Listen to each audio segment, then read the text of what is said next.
اچھا، قرآن کو سمجھنے کا ایک بالکل نیا طریقہ کیا ہو سکتا ہے؟ آج ہم ایک ایسے تجربے کی کہانی میں غوطہ لگائیں گے جس نے سچ پوچھیں تو ایک مقدس متن کے بارے میں سوچنے کا انداز ہی بدل ڈالا۔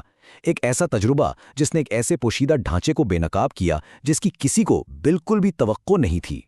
ذرا تصور کریں، ایک صبح کا سکون ہے اور اچانک ایک سوال ذہن میں آتا ہے۔ سوال یہ ہے کہ کیا ہو اگر ہم قرآن کو صرف اس کے الفاظ سے نہیں بلکہ اس کے ڈھانچے سے، اس کے سٹرکچر سے سمجھنے کی کوشش کریں۔ بس یہی ایک سوال تھا جس نے ایک ایسے تجربے کو جنم دیا جس کے نتائج سچ میں حیران کر دینے والے تھے۔ تو یہ تجربہ تھا کیا؟ آسان لفظوں میں کہیں تو یہ ایک مقدس متن کی ریورس انجینئرنگ کی کوشش تھی، یعنی اسے سمجھنے کے لیے اس کے پرزے، اس کے اجزاء کو الگ الگ کر کے دیکھنا۔ اور سب سے دلچسپ بات کیا تھی؟ اس کے لیے ایک ایسے عالم کی تفسیر چنی گئی جس کا نقطہ نظر اس سوچ سے بالکل ہی مخالف تھا۔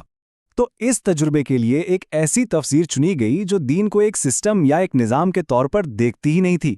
مطلب اس سوچ کے مطابق دین بس عبادات، اخلاقیات اور کچھ روحانی باتوں تک محدود ہے۔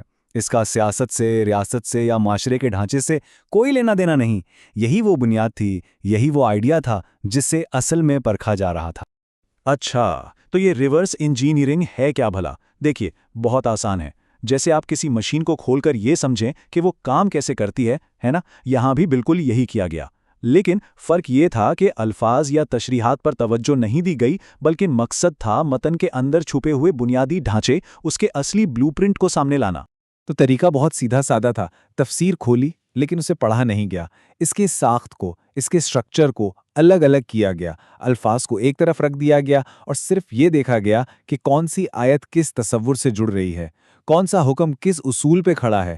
مقصد صرف ایک تھا، ایک نقشہ تیار کرنا، متن کا اندرونی بنیادی خاکہ۔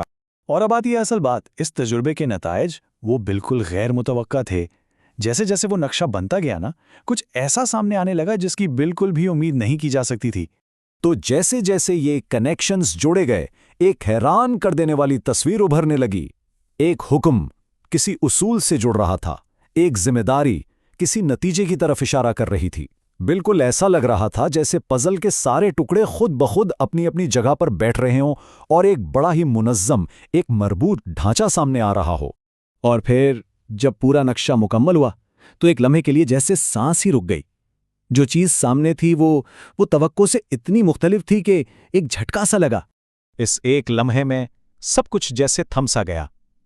کتاب بند کی گئی، پھر دوبارہ کھولی گئی، صرف اس بات کی تصدیق کرنے کے لیے کہ کہیں آنکھیں دھوکہ تو نہیں کھا رہی۔ کیا یہ واقعی وہی نتیجہ تھا جو اس تجربے سے نکلا تھا؟ اور یہی تھا وہ چونکا دینے والا انکشاف۔ جو ڈھانچہ سامنے آیا تھا نا، اس کے الفاظ، اس کا انداز، سب کچھ مختلف تھا، مگر اس کی روح وہ بالکل ویسی ہی تھی جیسی سید مودودی کی فکرے میں ملتی ہے۔ وہی مفکر جو دین کو ایک مکمل نظام کے طور پہ پیش کرتے ہیں۔ اور سب سے بڑی حیرت کی بات، یہ کتاب ان کی تھی ہی نہیں۔ تو یہاں سب سے اہم نقطہ کیا ہے؟ یہ کہ یہ دریافت کسی مفسر کی کامیابی نہیں تھی، نہیں، بلکہ یہ خود قرآن کی اپنی ساخت، اس کے اپنے اندرونی کوڈ کی گواہی تھی۔ اور سچ پوچھیں تو یہ بات بڑی منطقی بھی لگتی ہے۔ ذرا سوچئے، جس ذات نے اس پوری کائنات کو، نظام شمسی کو، ایٹم کو اتنے منظم اصولوں پر بنایا ہے، وہ اپنا سب سے اہم پیغام بغیر کسی ڈھانچے، بغیر کسی سسٹم کے کیسے بھیج سکتی ہے؟ یہ تو اس کی سنت ہے کہ اس کے ہر کام میں ایک نظم، ایک نظام ہوتا ہے۔ اور یہی وجہ ہے کہ کوئی کتنی ہی کوشش کیوں نہ کر لے، جب بھی قرآن کا ساختیاتی مطالعہ کیا جائے گا نا، تو کچھ بنیادی تصورات خود بخود ابھر کر سامنے آ جائیں گے، جیسے کہ اطاعت، عدل، حدود، جماعت، قیادت اور نظام۔ یہ اس کے کوڈ کا، اس کے ڈی این اے کا حصہ ہیں۔ تو یہ جو ڈھانچہ دریافت ہوا، یہ صرف ایک دلچسپ تھیوری نہیں ہے۔ آئیے اب یہ دیکھتے ہیں کہ یہ کیسے ایک مکمل نظام میں اور زندگی کے لیے ایک عملی بلو پرنٹ میں تبدیل ہو جاتا ہے۔ دیکھیے، یہاں سے پڑھنے کے دو راستے نکلتے ہیں۔